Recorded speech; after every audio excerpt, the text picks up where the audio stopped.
Silent victims lost and gone. Echoes scream, but life moves on. Faded faces, mystery calls. Answers waiting in the walls. Digging deep where secrets hide. Truth they bury, it survives.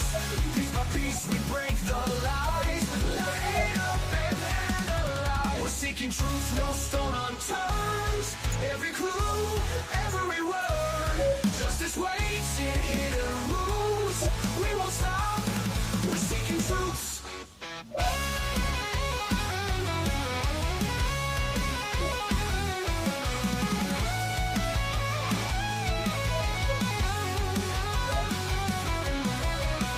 Through the static, through the fear, we'll uncover what's unclear.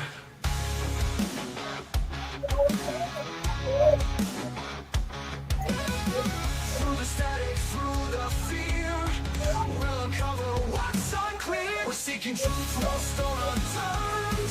Every clue, every word. Justice waits in hidden rooms. We won't stop, we're seeking truths.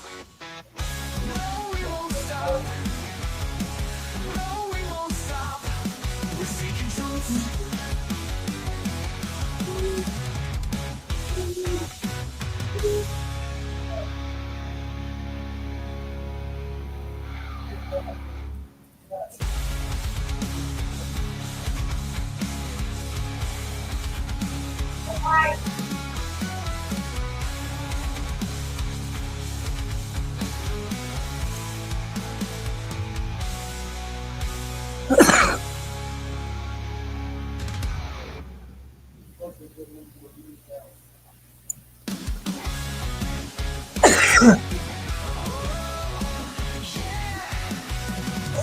Late at night, stories call.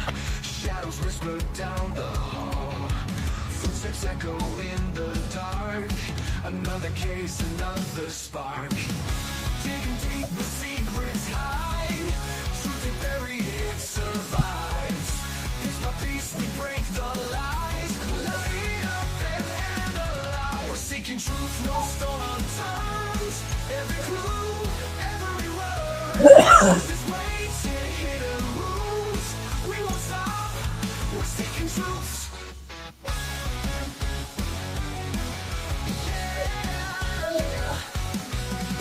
Silent victims lost and gone. Echoes scream, but life moves on. Faded faces, mystery calls. Answers waiting in the walls. Digging deep where secrets hide. Truth they bury, it survives. Piece by piece we break the lies. Light up and analyze. We're seeking truth, no stone unturned. Every clue, every word. Justice waits in hidden rooms. We won't stop, we're seeking truths.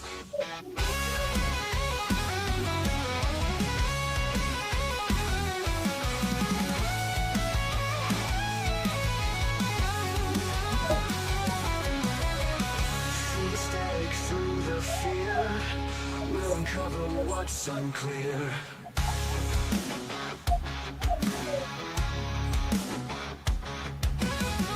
Through the static, through the fear, we'll uncover what's unclear. We're seeking truth, no stone unturned. Every clue, every word. Justice waits in hidden rooms. We won't stop, we're seeking truths. No, we won't stop. No, we won't stop. We're seeking truths.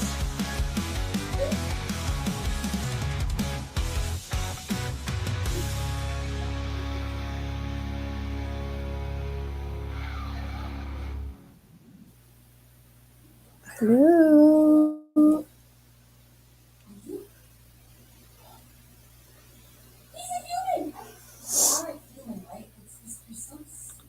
God, I haven't done this in so long. I'm kind of a little bit lost. If anybody can let me know if you can hear me.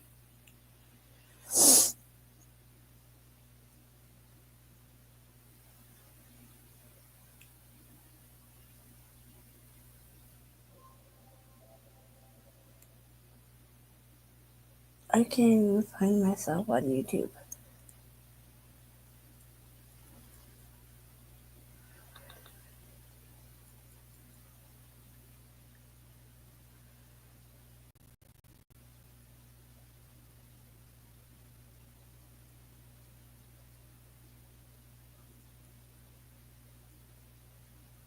Let's see.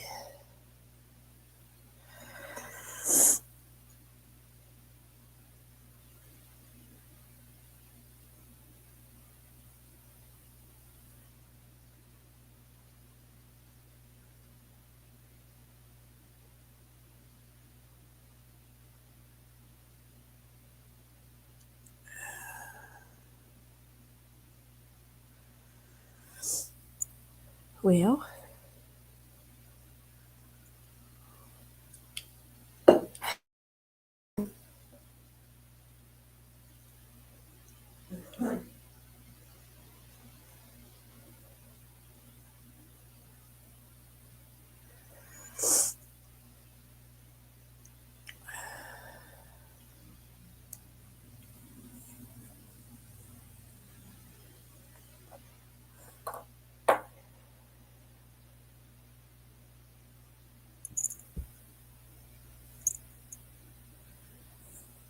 okay, so let's see. Put that in there.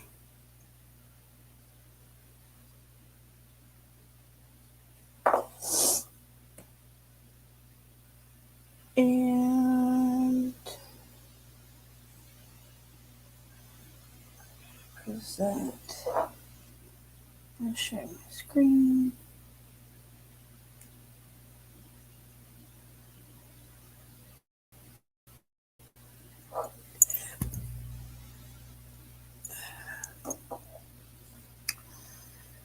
Come on.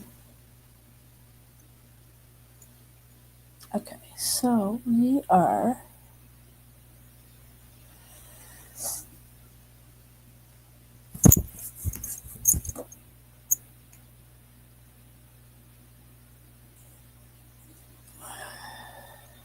let's see, where'd it go? She was very, very not happy with this verdict that just came out. Are you really the last person to find out about the Skip Ads Forever button? This is Pi, and if it sounds familiar to you, it's probably because you've seen their ads every. Evelyn. Hi. My mom took her to a campground in a silver camper, and if they don't go tonight, I'm going to find her myself. Megan concocted a story. She told all kinds of different stories, depending on the person that she was talking to. I just wanted to make it all I want. A Tennessee community is calling for justice for baby Evelyn. This is a young mother is standing trial accused of murder. The Honorable Belvin Perry joins us live to talk about the case against Megan Boswell. And cringeworthy body cam footage from Michael Jordan's son Marcus, name dropping the basketball legend. So we're asking our power panel, does that ever really work? Also this hour, we're learning more about the possible ways in which Ellen Greenberg died. Her case went from homicide to suicide to other than suicide. And this morning, we're talking about bruises reported. We're getting some new video in of Colin Griffith walking out of the jail after being processed and released. Let's take a look. What the fuck? That's so messed up.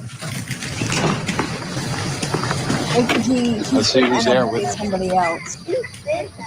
Nobody. Wow. He's alone? That's kind of interesting. Tells you a lot, doesn't it? It sure does. Yes, it does. I wouldn't want him. Where does he go? Anywhere but near me. Right? He needs to be hospitalized and treated because he clearly, in my opinion, has been broken by life. He's got complex PTSD. Yeah. He's definitely got some. I just want to check the control room. Like, there's no one there? No one. Wow.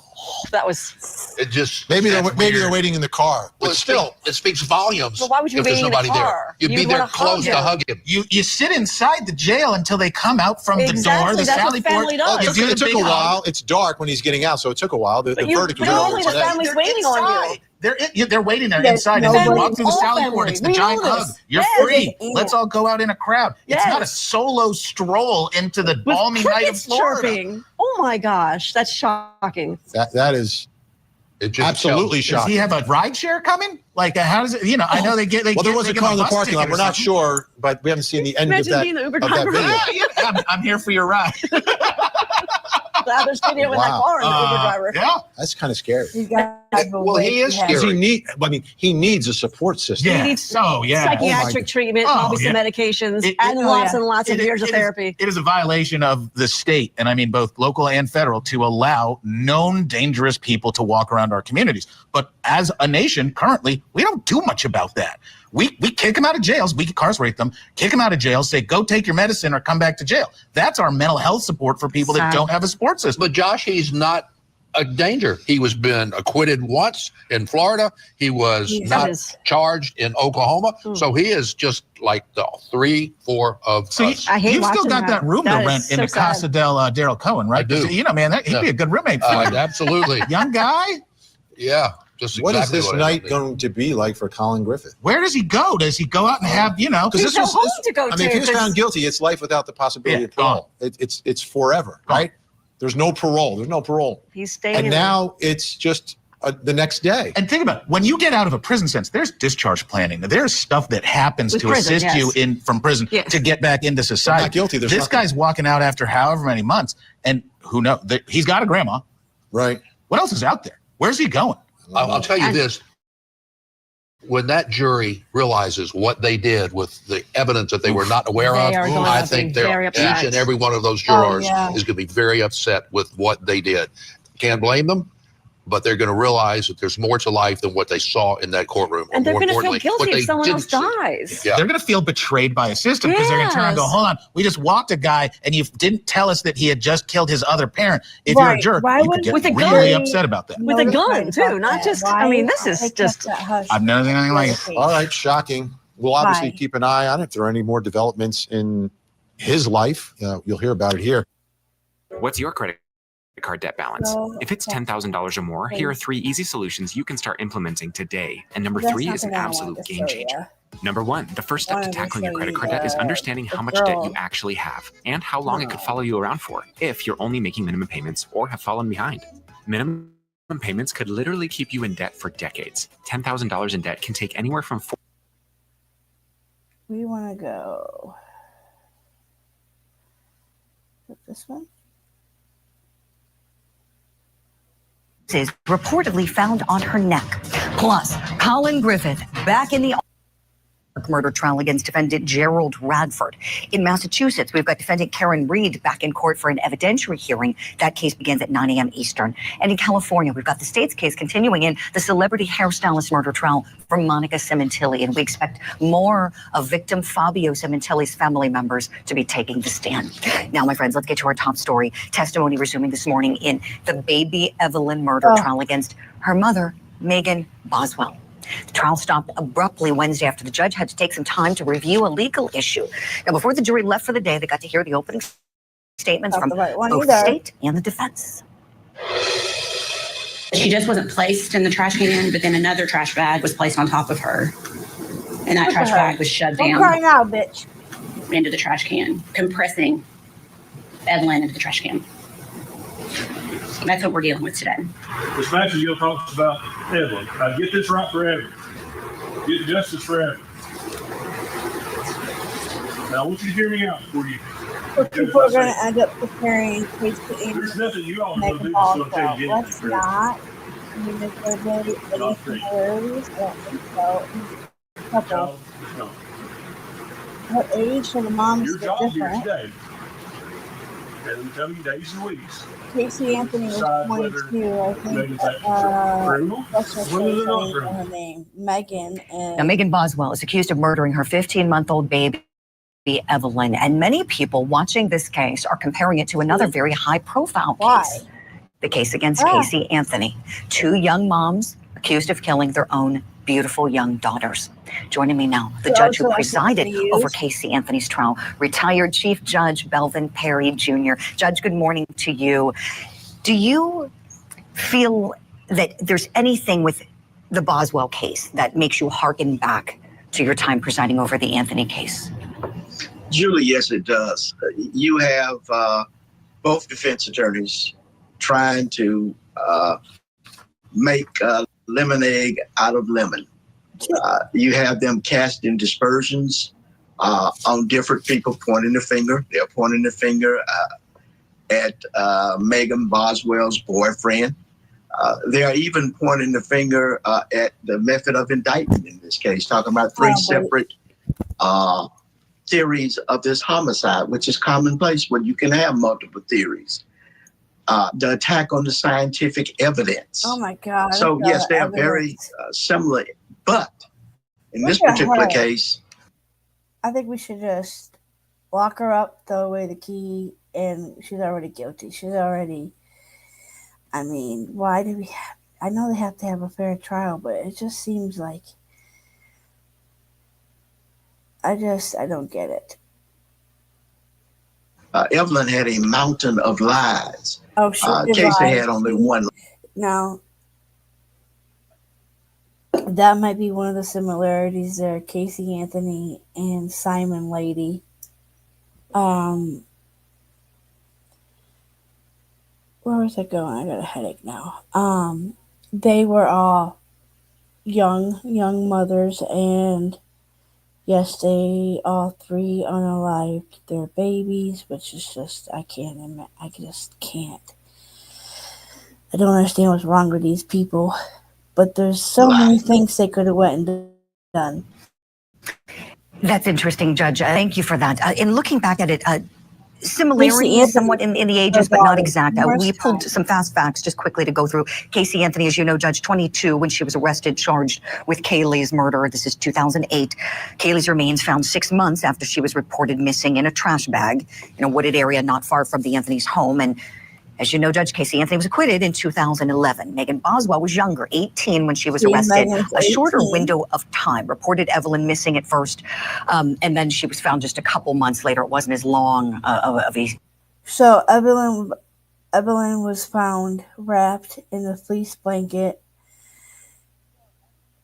I don't even want to say those words. In a shed on Megan's father's property. Well, I do believe the father with Casey Anthony helped. Of his search. And Evelyn's body found wrapped in a fleece blanket, but also in a trash bag like little Kaylee in a shed on Megan's father's property. All right, Gabby from Vegas. Let's go ahead and back Gabby, you know how much so our granddaughter went back in stock today. Up, you guys. So you went ahead and got 2 of those bottles.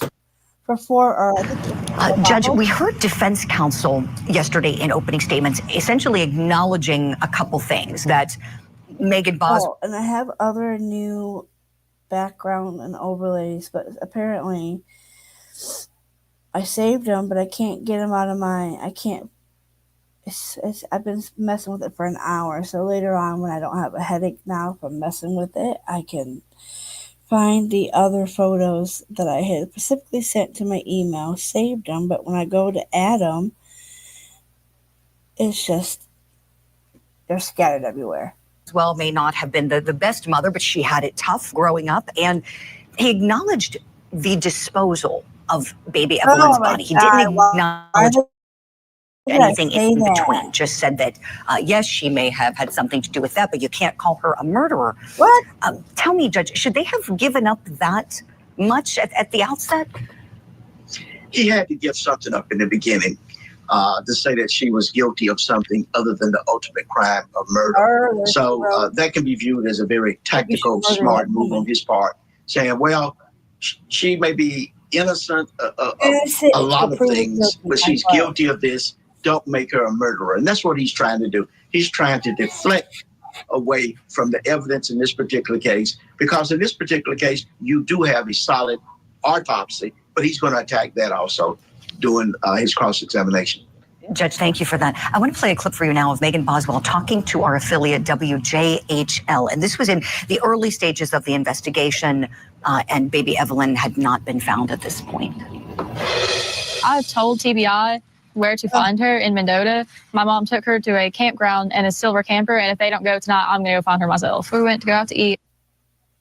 See, this whole story with her and her mother, how she went to the camper, we all have deja vu when what's-her-face came to the news and said, basically, oh my gosh, now there's more similarities with the Quentin Simon than Leilani and her should definitely be best friends. and then my mom came and got her. She was wearing a little hot pink tracksuit with a matching bow, little matching shoes. I was trying to protect my mom, maybe in hopes, oh, well, she'd just tell them where Evelyn was, but obviously she's not going to. She's very sweet. She loves everybody. She's never been mean ever, which I'm very thankful for. She's just a really good-hearted baby in general. You believe you know who has her. What do you have to say to them? Just bring her back. I just want her back. That's all I want.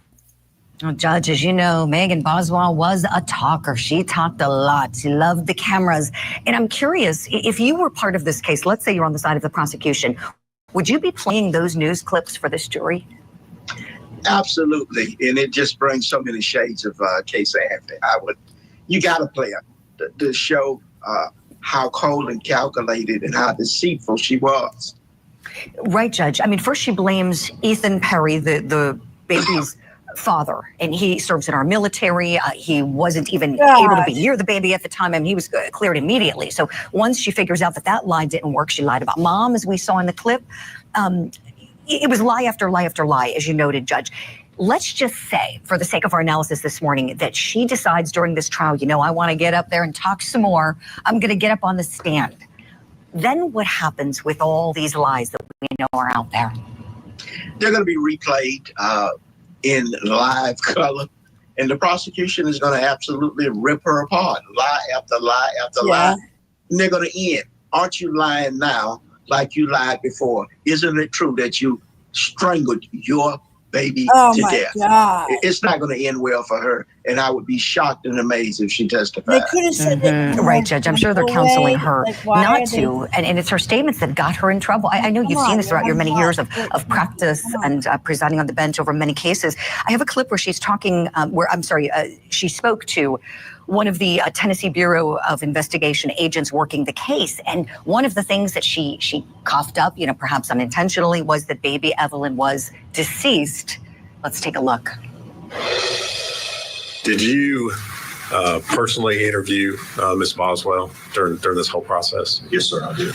And in the course of your interviews with her, at some point in time, did she make a statement to you in which she finally admitted that Evelyn, in fact, was not missing, but was in fact dead? Yes, sir.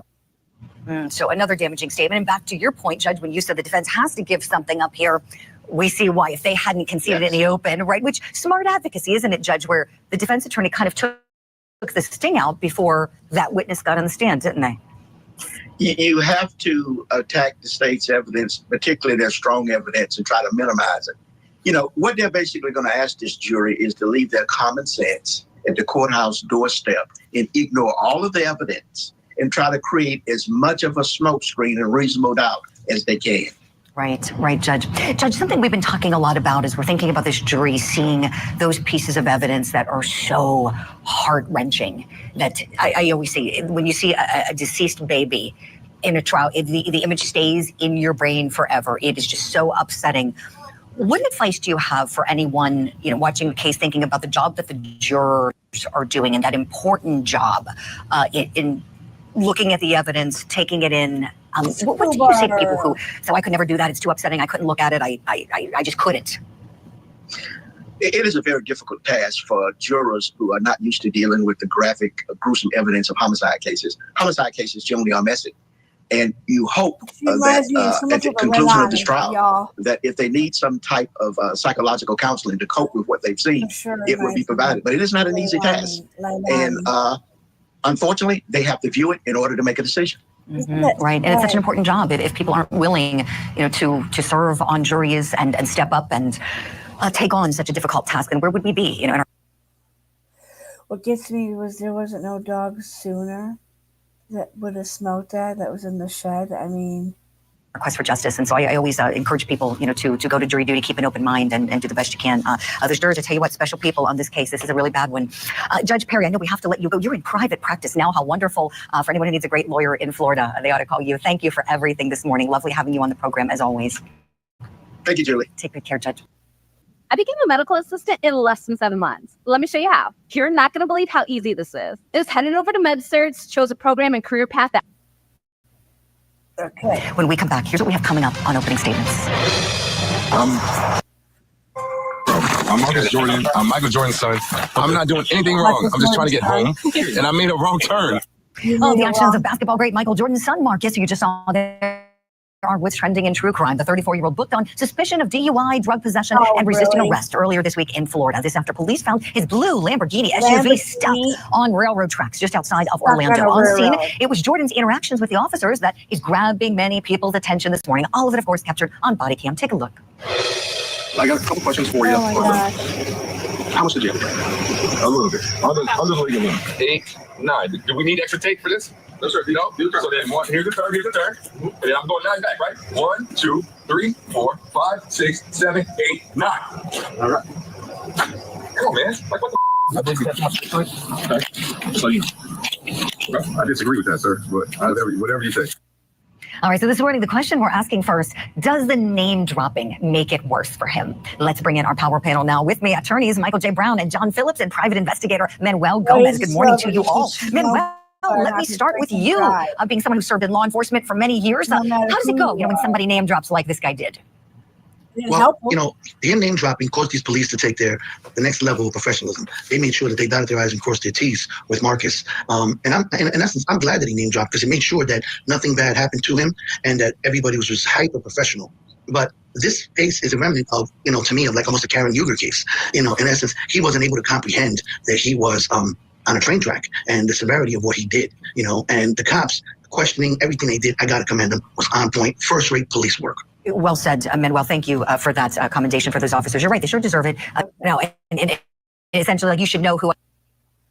John Phillips, I see your reaction.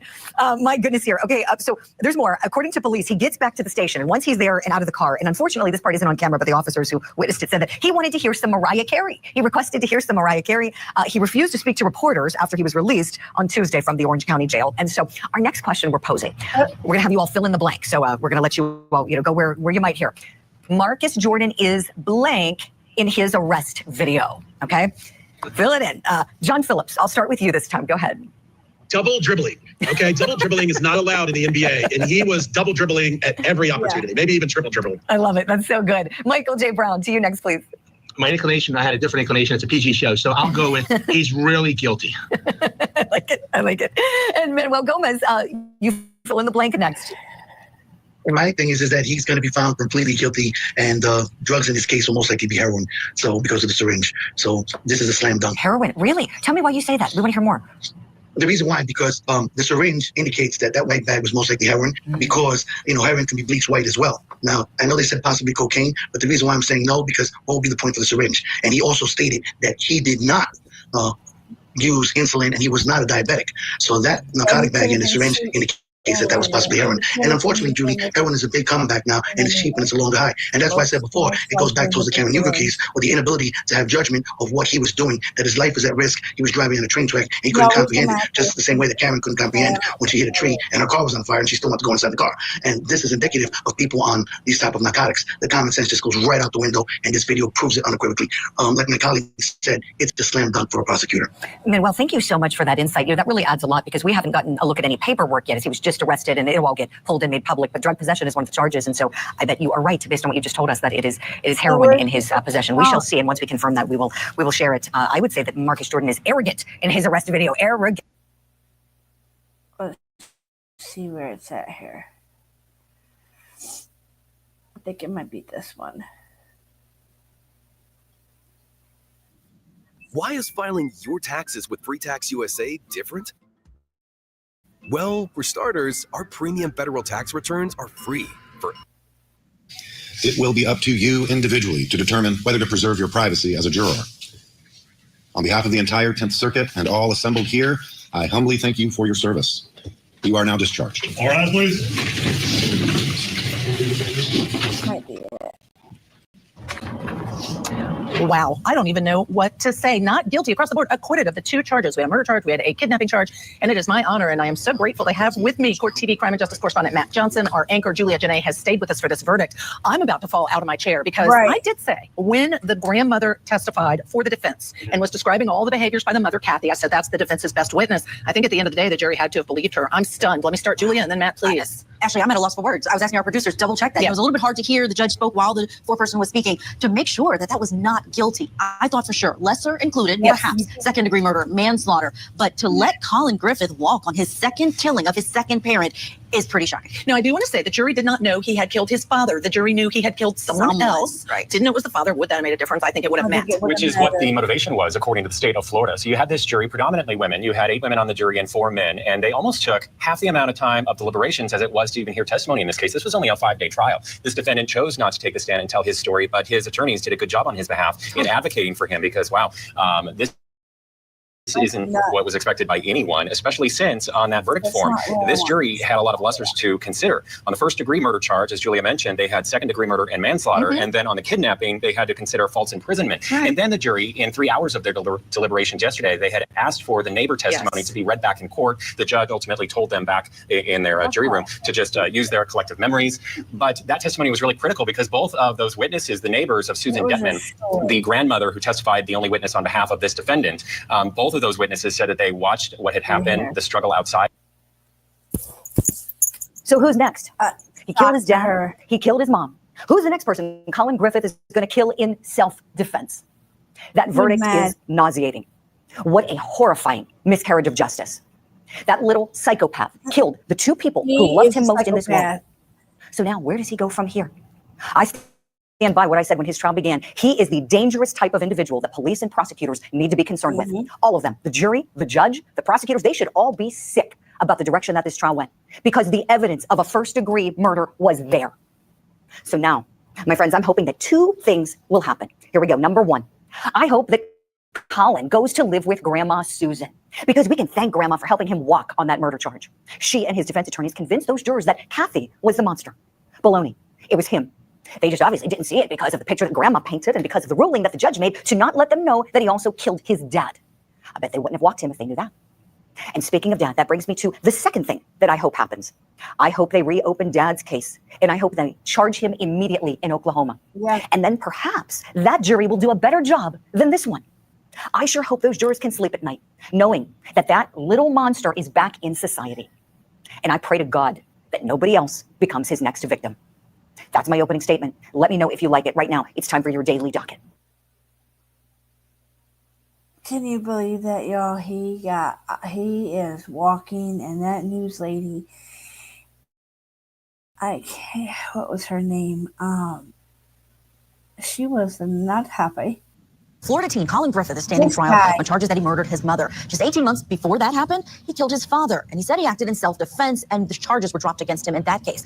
Let's go back into court now, where the state is about to enter Griffith's 911 call into evidence, but first the judge has to address this unusual request from the defendant to be absent from the courtroom during the playing of that call. 165. Has it been received yet? Okay, 165 is the... Are you offering states 165? Yes, sir. For the record, what is it? 165 is the 911 call. Is there any objection? No objection, but... It is received. Ladies and gentlemen, Mr. Griffith has elected to waive his presence in the courtroom during the publication of states 165. Mr. Griffith? That's bullshit. He should have had to sit in there and hear that tape.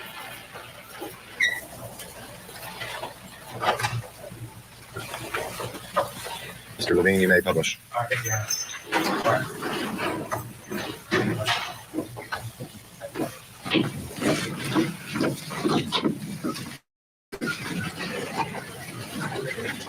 No, he should have had to sit in there and listen to that 911 call. He should have not got no. 18, 14, 11, second. And why didn't the jury get to know about him unaliving his dad if they should have known about that? September 8, 2024. 011, let's suggest an emergency. I don't know the idea. Fucking, I don't know the secret of my mom is talking to CGMS now. She's bleeding out. Please help. Your mom is doing what? My mom's bleeding out. She's bleeding out. Okay, let's see that. So where do you think you are? Where are you at? Where crosses that road? Then in Florida, you go to the gates and you take the first right, and it's a house with a blanket outside. I'm trying to get anything in. Evidence, yes, ma'am. What city is it in? It's Lauderdale. I need to highlight someone. I need to get in the hospital with someone. Okay, this is call number 1. So we're going to send an ambulance. He doesn't have time. Here's how the average man's life would change if he used Pi for 5 days straight. Day 1, he would install Pi on his computer without... I'm using it as yes, ma'am. Okay. What can I do? I got your price after you.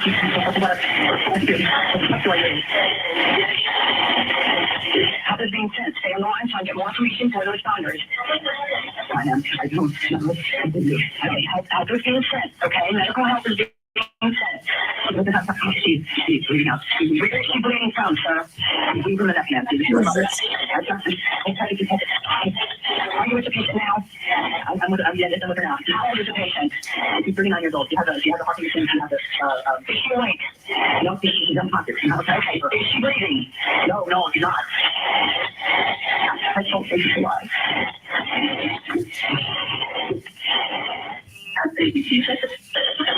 She said, where is she? You said that. Okay. All right. Listen to me. I'm sending the paramedics to help you now. Stay on the line. I'll tell you exactly what to do next. Okay. Listen to me. Are you by her now? I am by her. Yes. I don't have to. Okay. Listen carefully. Lay her flat on her back on the floor and remove anything under her head. Okay. I get it for now. Okay. Listen carefully, and I'll tell you how to do chest compressions. Make sure she is flat on her back on the ground. Place the heel of your hand on the breastbone in the center of the chest, right between the nipples. Put your other hand on top of that hand.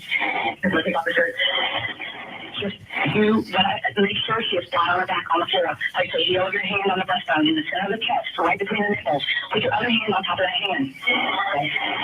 All right, pump the chest hard and fast, at least twice per second and 2 inches deep. Let the chest come all the way up between pumps. We're going to do this until help can take over. Shout out loud so I can count with you. 1, 2, 3, 4. 1, 2, 3, 4. 1, 2, 3, 4. 1, 2, 3, 4. 1, 2, 3, 4. 1, 2, 3, 4.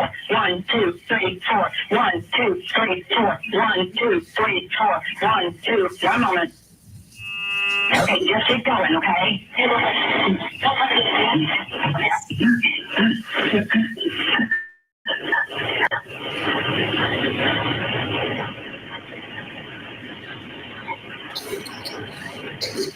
Well, they hate that. They get 911 with that.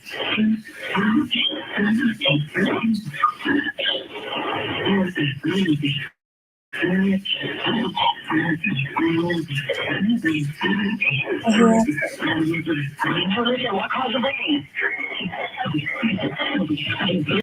What caused the bleeding? You got real tight. You don't need to know if you go on it.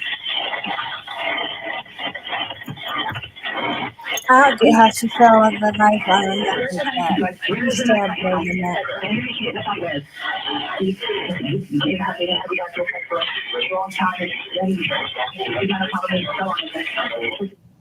What is the jury taking away from this 911 call? We've hit the pause button on it. We're going to get you back in for more testimony after this quick break. Stay with us. You're watching Court TV.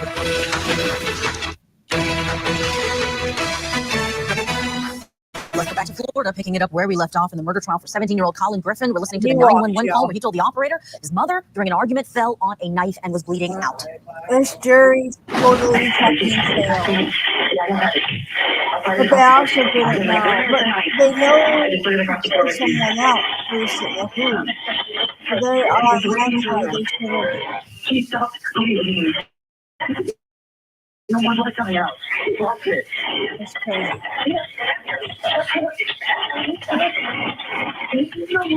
I can't listen to any more of that though, because it's just gonna make me angry. Because it's like, how did he get off when the jury knew he killed someone, but they just didn't know who?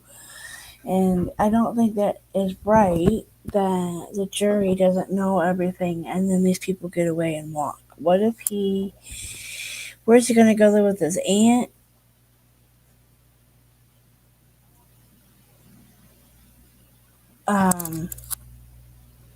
Because he's not going to be able to, who knows that guy is a psycho. I think her name is Julia. What is her name? That news lady did not like him. She did not like the fact that he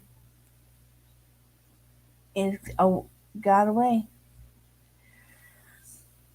And I wonder if his aunt's gonna take him in, because she would be crazy. I'd be scared to have him in my house knowing you unalived your mom and your dad, and you're free.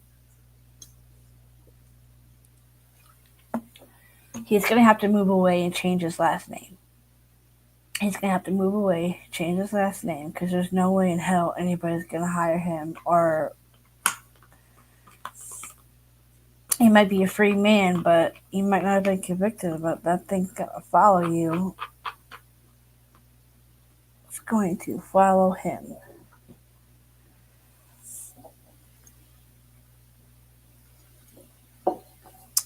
So Mark, what's his name, was drunk. I cannot believe that. DUI, wrecks his Lamborghini on a railroad tracks. Like, you're a celebrity. You're supposed to not be doing shit like this. But I don't think I have anything else. I just wanted to show you all that. I don't think there's anything else I want to show you. Megan Boswell, this right here gets me.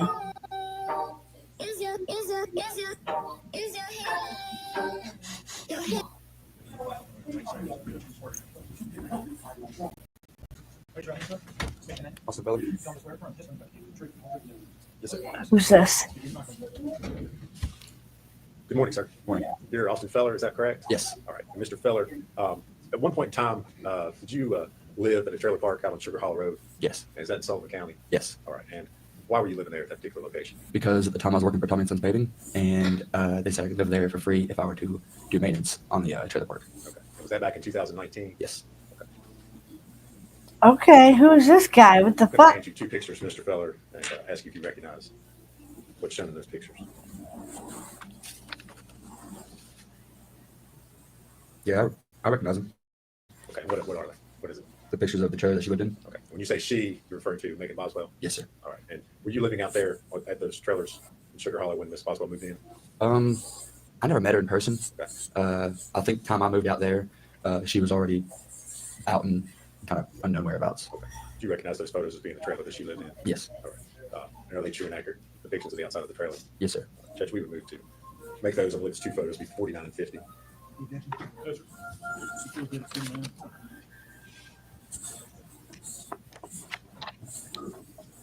So that trailer was very dirty and nasty.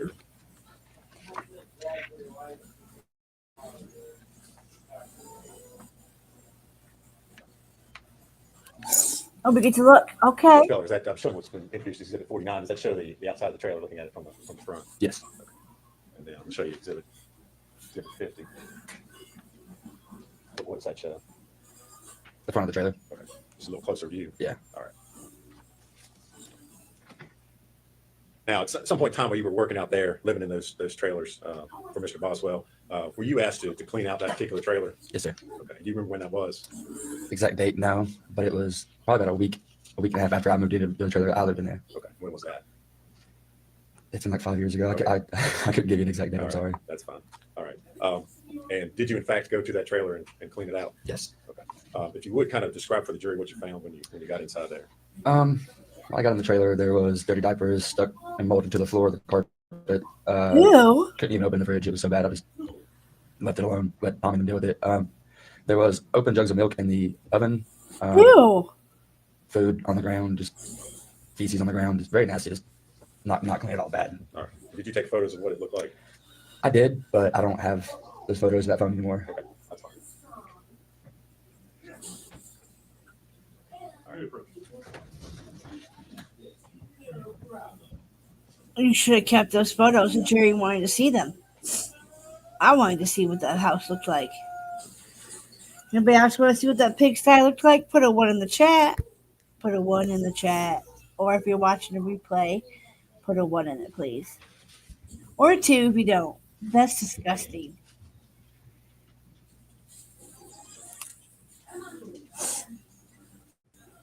I gotta go make dinner here, so we got 10 more minutes and we'll watch this.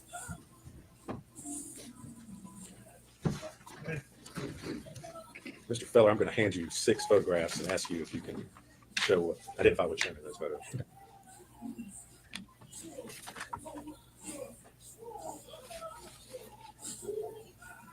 Yeah, that's it. Those are the photos you took that show the inside conditions of the trailer. Yeah. All right. Do they accurately depict the condition of the inside of the trailer when you found it? They do. All right. Judge, I'd move to make those the next 6 exhibits. Oh, we get to see, guys. Prosecutors had him.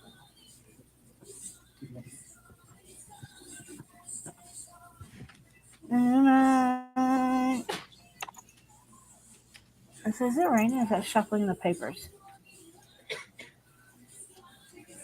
Let's go.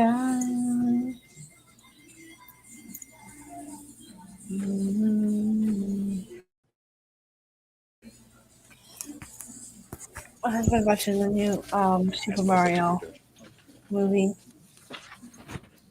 I did my live downstairs to test it out. Oh my God! Is that like somebody laying there?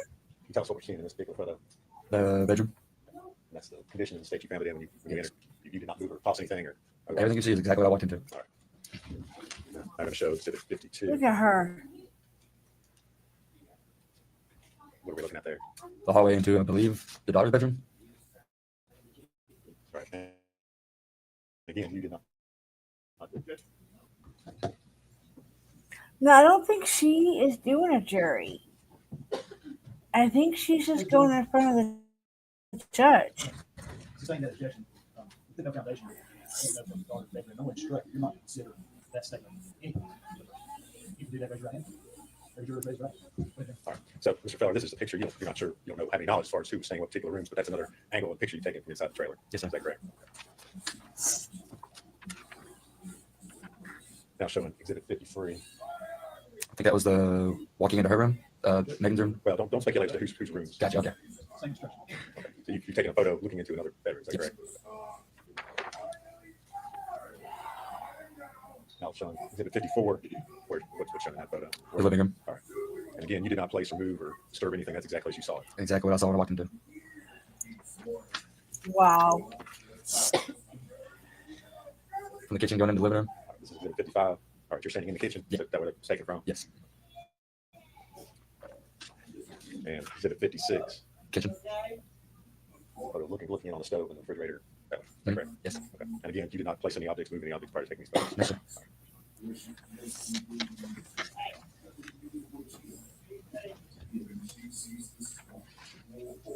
After you removed all these items from, what did you do with stuff after you took these photos? I was instructed to take it to the back of the driveway where Tom and Sons had a big dump truck, and they just each equipment and put most of it in there. Did you remove all that, lack of a better term, trash and stuff that we saw? Everything, trash, carpet. I mean, completely remodeled the whole entire thing. What was the condition? I mean, what was it like inside after you got all that stuff out of there? After everything out, I mean, I had to rip up subflooring and put down new subflooring and linoleum, and I mean, it was bad. Was there any sort of odor or anything in the trailer? I had to use respirators to enter the house.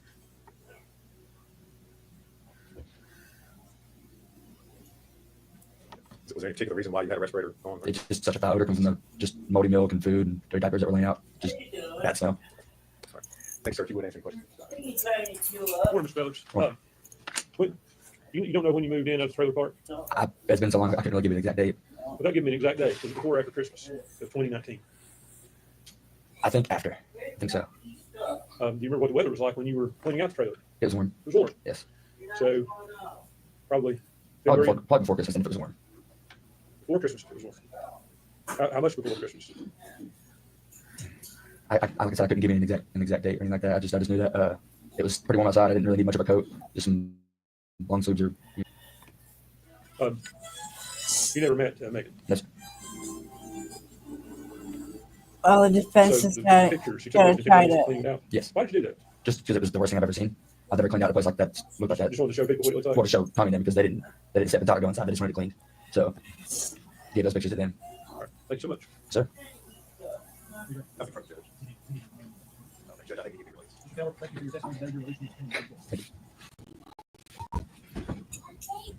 They tried to make him be because he was. What are these coffee concentrates? Thank God Why is everyone using them? By the way, they are matching their Black Friday sale from last year right now. If you were sleeping a few last years and still don't know what coffee concentrates are, this video is for you. So what is this dark liquid? It's basically super concentrated espresso. So this small bottle has 35 coffee servings. Just 1 teaspoon of this mixed with some water, and you have yourself an espresso shot ready to create any drink you want. And all these dessert-inspired flavors people love are completely sugar and calorie-free. It's the main reason people use them, because who wants to spend time brewing, cleaning, or spend 30 minutes waiting for a 500-calorie drink when you can just pour and drink right away and make literally any style of coffee with it? Well, not me, and not the other million-plus people who use them daily. Yeah, but I like my coffee hot in the morning. You know, I don't like to have cold iced coffee. I like my coffee hot in the morning.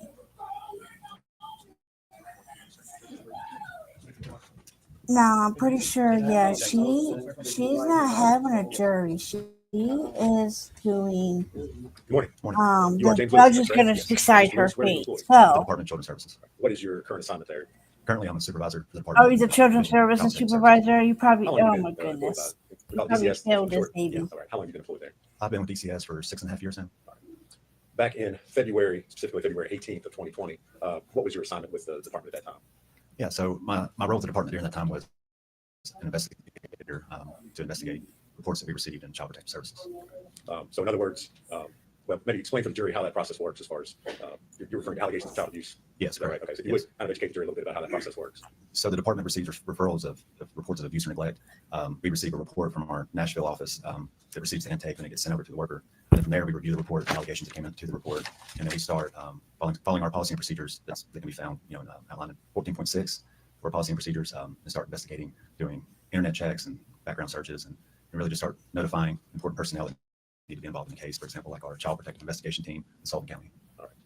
Back on February 18th, 2020, did you get a referral that was made on a 15-month-old child by the name of Evelyn Boswell? Yes. All right. And was that particular referral assigned to you? It was. Okay. For purposes only of explaining why you did what you did, what was the nature of the abuse allegation? The allegations in the report? Yes.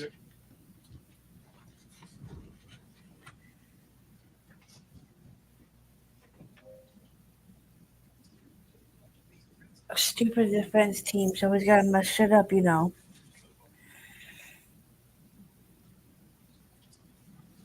All right. If you would, go ahead. The allegations that came into the report that day state a lack of supervision and physical abuse. All right. In regards to Evelyn Boswell. Evelyn Boswell, yes. Okay. So after you get the referral, what's the first step you take after that? Typically, the first step when we receive these reports is we would reach out to the person that made the report, and then we would see if there was any additional information that needed to be added or to clarify the report in general. And then from there, my next step was to reach out to any collateral contacts and notify our Child Protective Investigation Team partners. Okay. You use the term or phrase collateral contacts. For those of us who don't know, what are you talking about? Yeah, so a collateral contact would be someone that lives outside the home, anybody that would have information to the report. That's what we refer to whenever I say collateral contact. You identified, we talked about the fact that this referral involved Evelyn Boswell. Were you able to identify who the parents of the child were? I was able to understand that, come to learn that the parents of Evelyn Boswell was, only to my knowledge at one time, it was Megan Boswell, the mother, was the parent. All right. And did you attempt to locate where Megan Boswell was at that time? Yes. Okay. As part of your file there at DCS, do you all obtain tickets or other documents that would, I guess, identify who the parents of the child were? Yes. And did you, in this case, obtain a copy of Evelyn's birth certificate? I did. As part of your case file? Yes. Mr. Lewis, I'm going to hand you a document and ask you if you can identify it. We got a new clip. What is it, sir? Channel out So there. this is the certificate of live birth for Evelyn May Boswell, child. Okay. Is that the birth certificate that you obtained of Evelyn for this particular case? It is. All right. Judge, we can make that exhibit 57.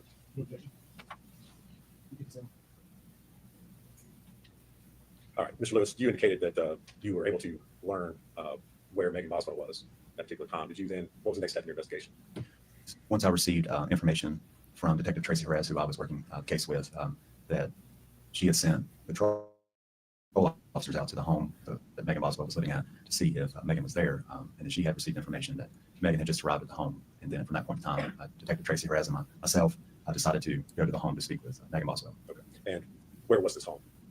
The address is 217 Sandy Point Drive, or Sandy Point Street, Blanco, Tennessee. Okay. Tennessee, y'all.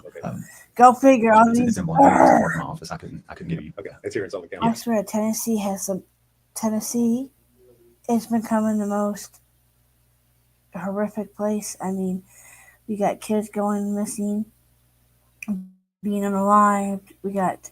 Sorry, County. All right, did it take you all long to get there? No, it did not take us that long. Okay. What did you find when you arrived there with that address? So when we pulled into the address, we saw the patrol officers with Megan Boswell in the garage of the home. What kind of, just generally describe what kind of home this is from Jerry? The home is it's a two-story house. It had a basement, larger, more of a typical subdivision type home. From the outside, the appearance, it was very well kept.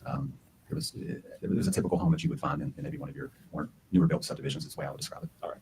So you arrived, Miss Boswell is there at the residence. Is that correct? Yes. Anybody else there present with her?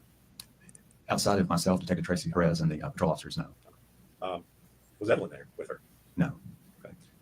What did you do next as far as your investigation was concerned? My next steps was to notify Megan Boswell of the report that the Department of Children's Services received, the allegations in the report, and to conduct some inquiry as to where Evelyn was, and to ask questions concerning Evelyn, to check on her well-being and her safety. So I initiated the conversation to learn where Evelyn was and to see if we could observe Evelyn to ensure that she was safe. And she was okay. Specifically, did you ask Miss Boswell where Evelyn was at that particular time? I did. Okay. And what was her response? Megan informed myself and Detective Tracy Perez that Evelyn was with Ethan Perry.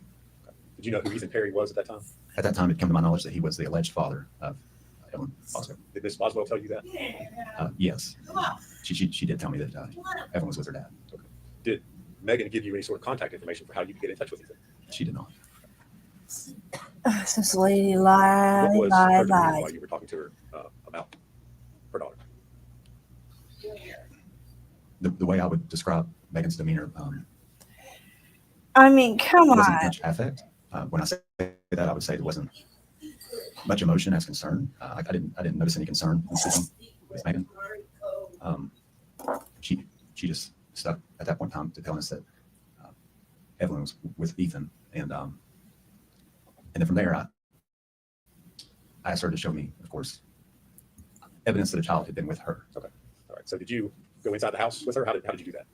She invited me into the home and walked me through the home.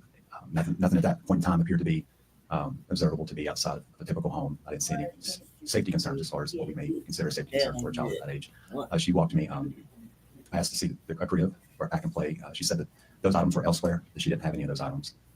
She proceeded to lead me to the bedroom where she could show me some items of Evelyn's. And so I followed her to the bedroom.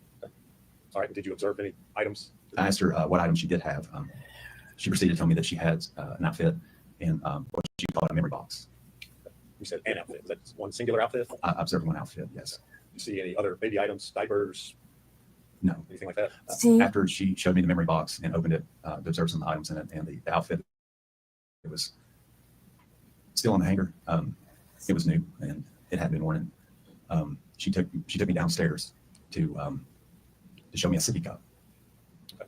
And did you take a photograph or a picture of these items that she showed you? I did. All right.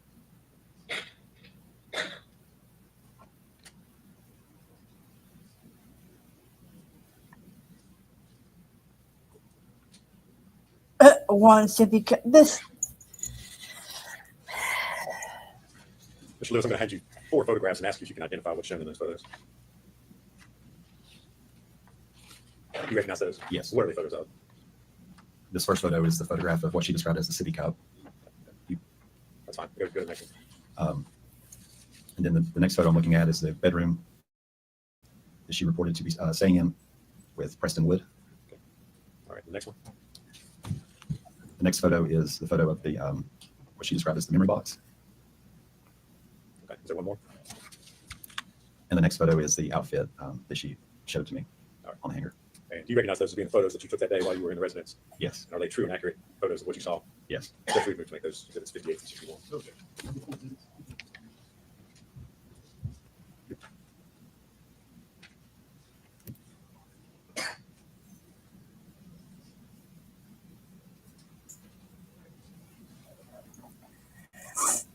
I'll have to get you guys catched up tomorrow on the other one. Because I do believe this is day. We're only missed a day or two because we're on day 2. So tomorrow I'll come with you guys. It's a little bit of day 3. Show them what's exhibit 58. What is that photo of? I have a couple This is a cases photo that of go the to cup out of Detroit. that Megan There Boswell she informed me is. that Evelyn Boswell would drink from. Is that the only kind of dish or spoon or item of silverware that she showed you? Yes. Belonged to Evelyn? Now looking at exhibit 59. What's that a photograph of? That's a photograph of Megan Boswell standing in the room where she reported to be living with Preston Wood. Did you observe any items, any baby items, toys, clothing, anything else in that room? No.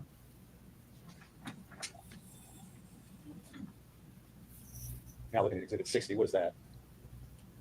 That is the box that Megan Boswell showed to me, that she described as the memory box with items of a rattler, handprint, and footprints. Oh. Did you take any of these items at this time, or did you just take photographs of it? I just took photographs. And now showing you exhibit 61.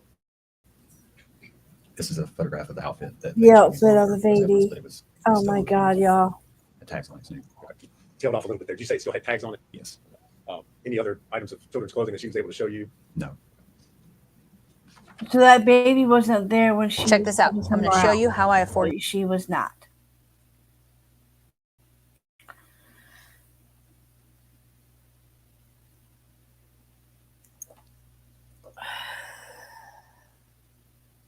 That's just unbelievable. Unbelievable.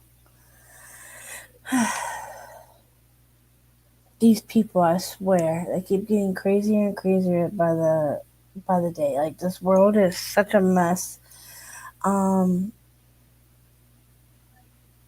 Let me, if I save it for tomorrow.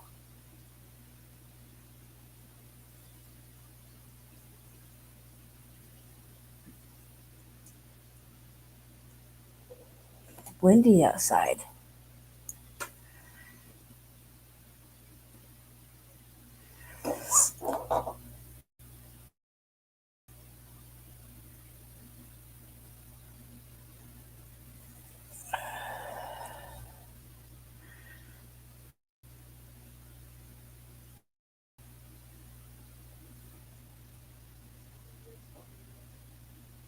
This is the weather.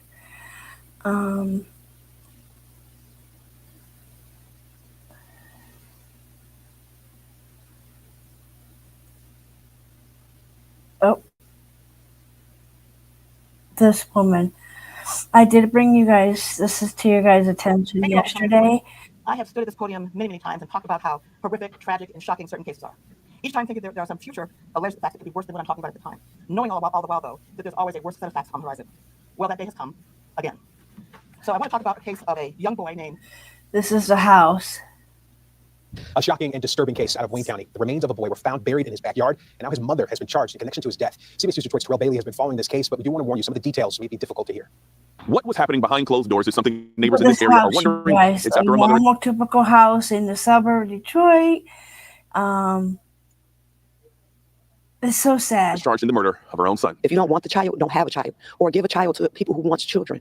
But to hurt a child, you're sad. You are real sad. The news of a child being killed by his mother has many reacting. It all started as a landlord prepared his home. I have to say that lady's statement just right there, she said it all.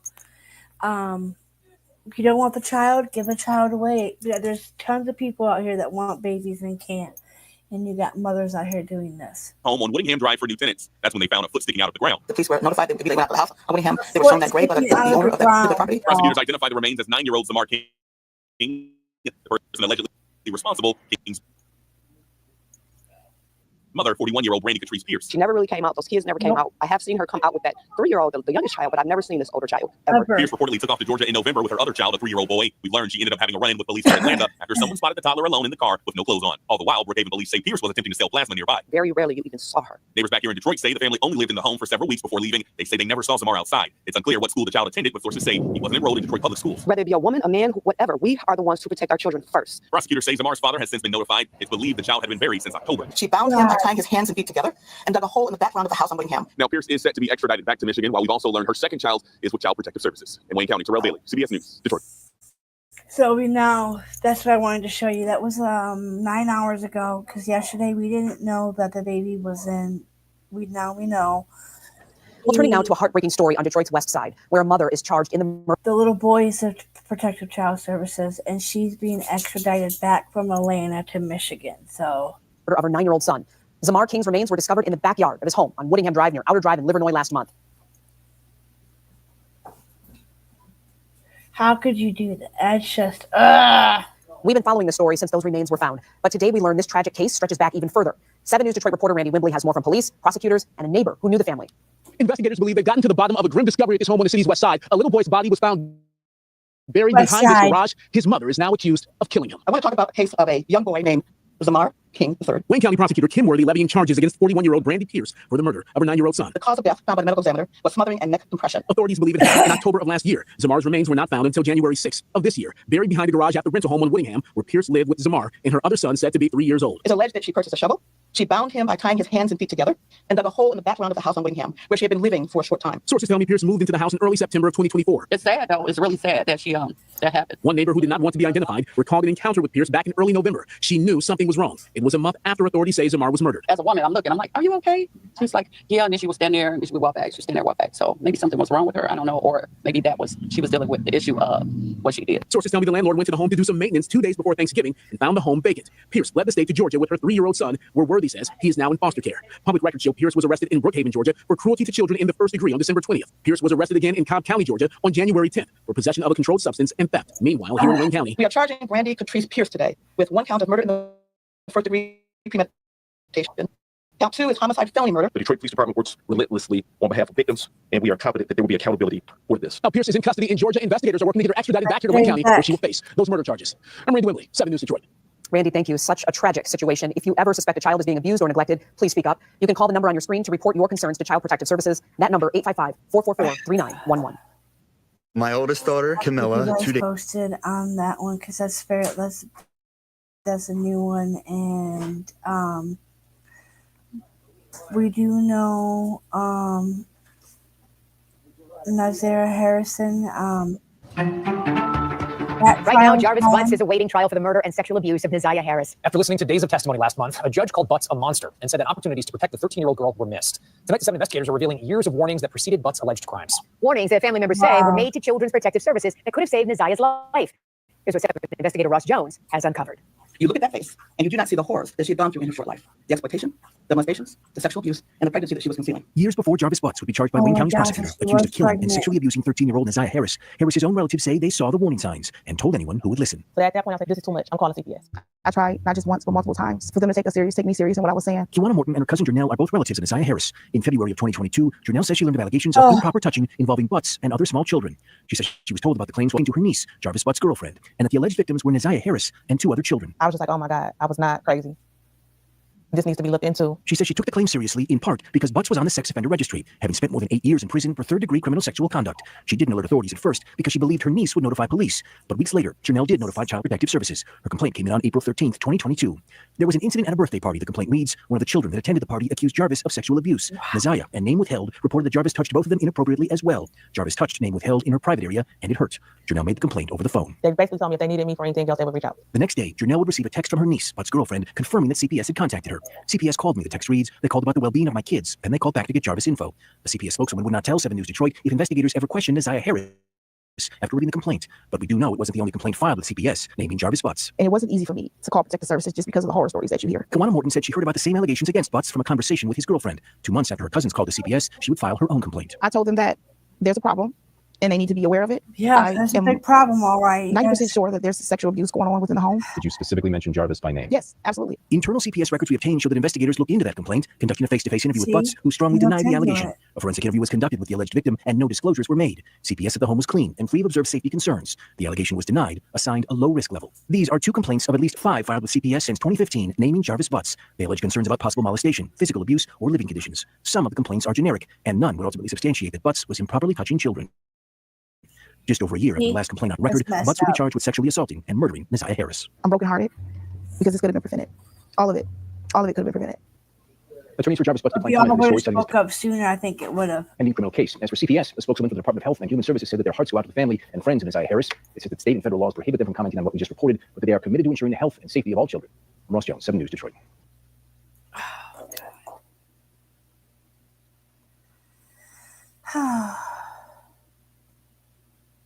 All righty.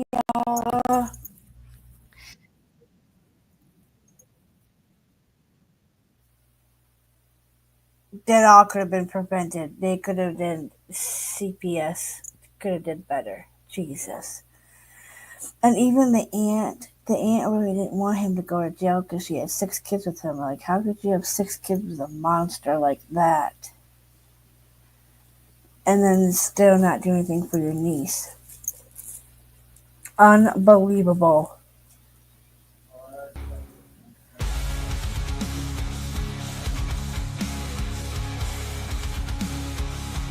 I'll see you all later.